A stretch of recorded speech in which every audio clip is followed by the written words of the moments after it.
حضرت پیر میر علی شاہ گولڑوی رحمۃ اللہ تعالیٰ علیہ کے زمانے میں ایک صاحب کشف بزرگ تھے۔ آپ فرماتے ہیں کہ انہوں نے جتنی باتیں بھی اپنے کشف کی بنیاد پر کہی ہیں وہ سچ ثابت ہوئی۔ آپ فرماتے تھے کہ انہوں نے میرے بارے میں بھی بہت سی باتیں بتائیں جو سچ ثابت ہوئی۔ ایک دن آپ نے ان سے پوچھا کہ تمہیں یہ چیز کس طرح ملی، تمہیں یہ کشف کس طرح ملا؟ یعنی یہ اللہ کا کرم ہوتا ہے، یعنی عبادت کا مقصد کشف نہیں ہوتا کہ مجھ پر کشف ہو جائے، دروازے پردے اٹھ جائیں، لیکن یہ اللہ تعالیٰ کی عطا ضرور ہے۔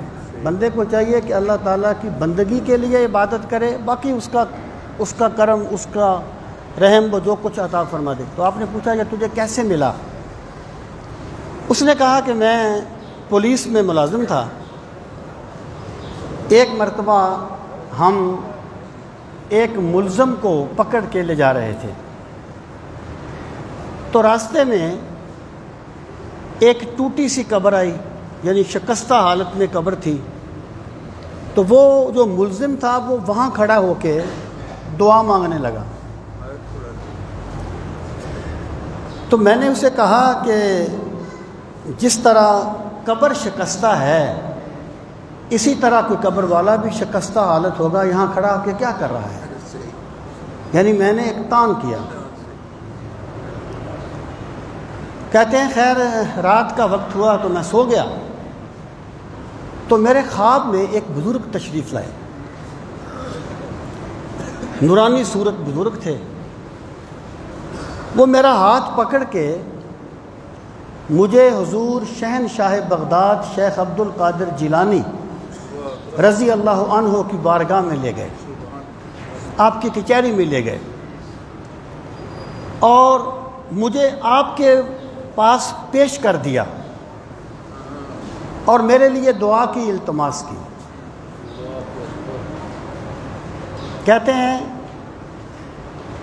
کہ جب وہاں سے ہم ہٹے تو وہ بزرگ مجھے کہنے لگے خواب میں، کہتے ہیں اگرچہ ہماری قبر تو شکستہ ہے، اگرچہ ہماری قبر تو شکستہ ہے، لیکن تیرا کام تو بن گیا ہے نا۔ کہتے ہیں میں صبح جاگا تو پردے اٹھ چکے تھے، میرے رب نے مجھے صاحب کشف بنا دیا تھا۔ اب یہاں پہ آپ غور فرمائیں۔ پہلی بات یہ ہے کہ اگر کوئی قبر شکستہ ہو تو اس کا یہ مطلب نہیں ہوتا کہ قبر والا بھی کسی بری حالت میں ہوگا۔ یہ میرا رب ہی جانتا ہے کون کس حالت میں ہے۔ عین ممکن ہے کوئی بڑی اعلیٰ قبر والا عذاب میں گرفتار ہو، جس کی ظاہری شان و شوکت کی بات کر رہا ہوں، اور کوئی شکستہ قبر والا نہ جانے اللہ کی بارگاہ میں کیسا مقام رکھتا ہو، کیسا مرتبہ رکھتا ہو۔ تو ظاہری حالات پر کسی کے بارے میں فتویٰ نہیں دینا چاہیے۔ کوئی لازمی نہیں ہے کہ جس کی گاڑی بہت لمبی ہوگی وہ بہت بڑا پیر ہوگا۔ ممکن ہے کوئی پھٹے پرانے کپڑوں میں پیدل چل کے آیا ہو، اللہ کی بارگاہ میں اس کا مقام اور مرتبہ بڑا بلند ہو۔ ہمیں مادیات کو دیکھ کے یہ فیصلے نہیں کرنے چاہیے، ایک بات۔ اور دوسری بات یہ ہے کہ بندے کو چاہیے کہ وہ کسی بندے کے بارے میں بھی کوئی خود فیصلہ نہ کر لے، بدگمانی نہ کر لے۔ نہ جانے میرا رب کب کسے نواز دے۔ زاہد نگاہ کم سے کسی رند کو نہ دیکھ، کیا خبر اس کریم کو تو ہے یا وہ پسند ہے۔ تو بندے کو کسی بندے کے ظاہر کو دیکھ کے حکم نہیں لگانا چاہیے، نہ جانے میرا خدا اسے کب نواز دے۔